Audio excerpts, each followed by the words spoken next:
Okey, hari ni Abang Rin nak bagi review sikit tentang minyak enjin yang biasa Abang Rin pakai lah. So inilah dia produk Nippon Katana full power 1550 lah. So reason pertama yang Abang Rin pakai minyak ni sebab kita akan rasa dia punya kelembutan shift waktu nak tukar gear tu. Memang puas hati, rasa macam motor baru. Okey, yang keduanya enjin akan lebih tahan lama manakala kita pakai minyak fully sintetik lah. Yang penting bagi Abang Rin, minyak kualiti tu mesti yang terbaik lah untuk motor Abang Rin ni, Waisuku ni. So kita servis tak kisah kat mana pun. So minyak ni memang sesuai untuk Waisuku, RS dan seangkatannya lah.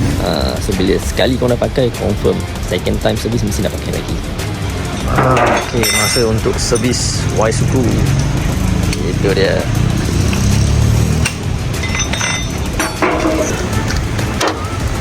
Ui, kalau hitam.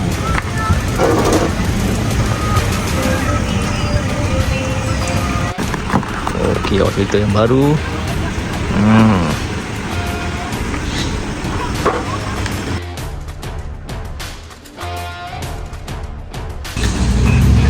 Itu ada minyak Katana 1550.